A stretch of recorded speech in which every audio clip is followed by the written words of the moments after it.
When girls say that their period is very pain or like very bad, do you think that they are exaggerating? No, I don't think so. Hello everyone, I'm Dr. Tong Kamen.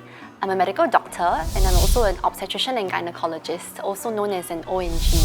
Today I'm going to speak with a kid, a Gen Z, as well as a senior, to tell them more about my job and what we do. So let's get started. Hi. Hi. My name is Rayden. Hi, Rayden. I have some questions for you. Okay. What is your job? I'm a medical doctor. I'm an obstetrician and gynecologist. In short form, we call it ONG. What's the difference between O and G? O is called obstetrics. It's when I take care of a pregnant mummy as well as the unborn baby in her womb. So I take care of the mummy for 9 months, make sure everything is healthy, everything is okay. And on the day that she comes in to give birth, I help her with the childbirth. And after that, when she comes back for her check, I make sure that everything is okay and healthy. So G stands for gynecology. It's when a doctor takes care of a woman's health. Can boys be an ONG also? Yes, of course they can be ONG. ONG doesn't differentiate between whether you're a female doctor or a male doctor. What matters is that you really care for pregnant women as well as their unborn child and you want to take care of them, that you are passionate for this job. What's the most disgusting thing for your job? I do not find it disgusting, but I understand why some people might find it very uncomfortable because it can be messy.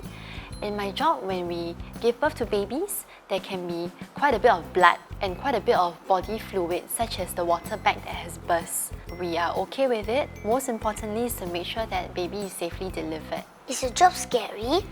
No, I do not find it scary. I believe that we have to learn to remain calm and make decisions during emergencies. So Rayden, have you learned something about my job today? Yes, I did. Thank you so much. You're welcome. Hi, Dr. Kamen. Nice to meet you. Nice to meet you. Hi. Yeah, my name is Nailun. Hi, Nailun. I am representing the Gen Z, Okay. and today I am very curious to know a little bit more about your life as an ONG. My first question for you is, what is your job? As an obstetrician, I take care of a pregnant lady throughout her antenatal pregnancy period. On the day of the childbirth, we call it intrapartum, as well as postnatal after she delivers. So I take care of both the mother as well as her unborn child. As a gynecologist, I take care of women's health. So I take care of her with regards to any menstrual issues she might have, discussing contraception, discussing the need for any STD screens and things like that. Why do you choose to specialize in women's health? I remember my first time witnessing a normal vaginal delivery. And since then, it was immediate that I decided I wanted to do ONG. There is a lot of joy that you experience helping to bring life into this world. But other than that, we also do a good mix of medicine as well as surgeries. So what is one thing that is often overlooked by girls or women around my age? Amongst all the gynecological cancers, cervical cancer is one that is most preventable. First, look into whether you've done your vaccinations for HPV. After which, then from the age of 25 onwards, you should do 3 yearly pap smears.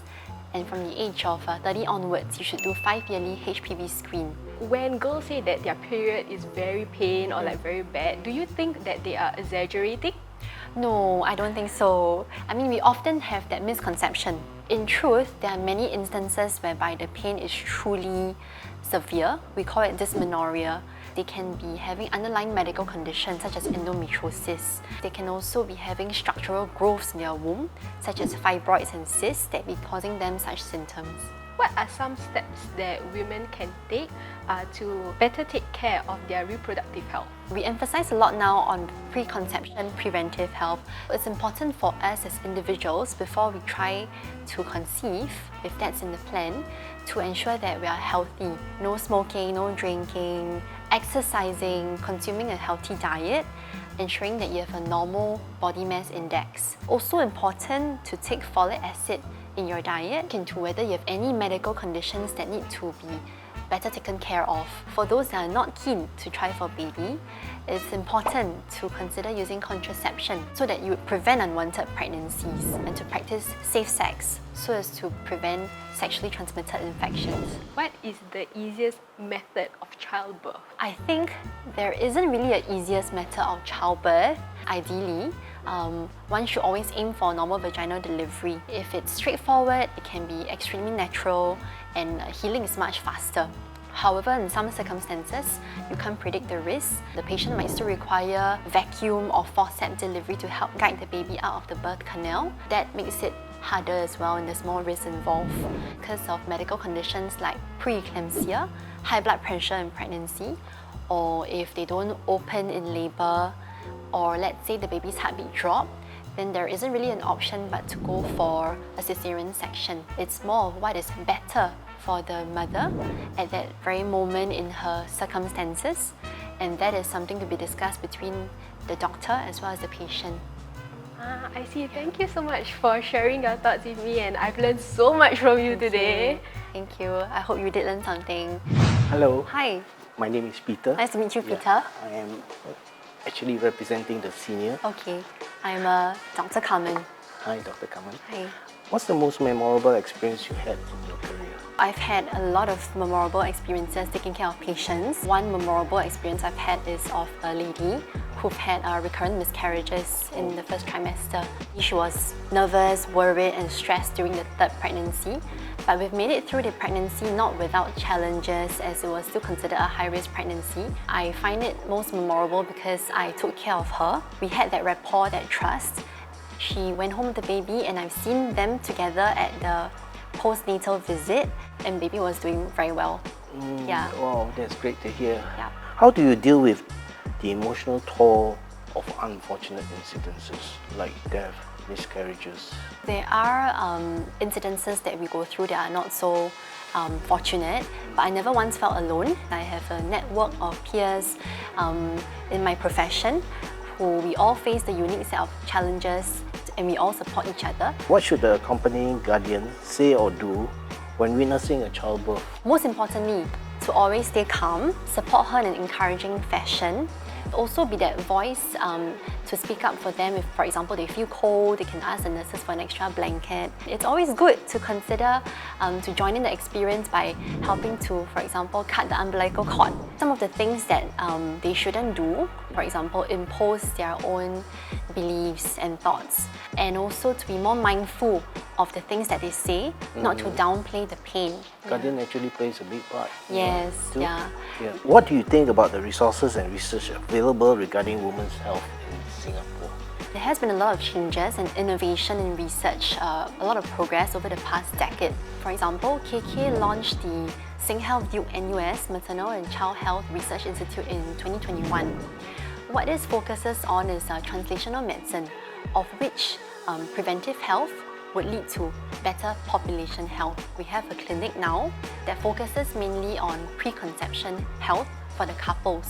So we'll see the patients, ensure that both husband and wife are healthy so that they can have better, healthier offsprings and we can have better, healthier generations of families in Singapore. What are your hopes for the future in this industry? Okay, what I hope is that there'll be much more of these large-scale studies that take place that focuses on preventing health as it would, as you said, lead to better population health. The final question is, what's the most rewarding part of your job? The most rewarding part of my job is to bring new life into the world. That's always pure joy and the most beautiful thing.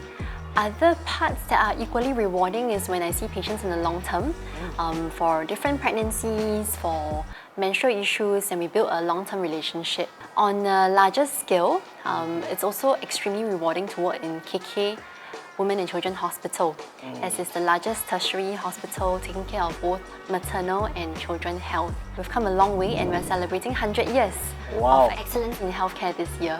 Thank you very much for having me here, answering my questions. I think my granddaughter will be in good hands. Thank you very much. Thank you very much too. I hope that the 3 different generations have all learned something from our conversations. To medical students out there, come by for posting and see if you truly feel like you enjoy it and you would like to be a part of it. It'll take years to get the good experience, but it's all worth it. Thank you for watching. Bye! High five, high five! We did it! Yeah!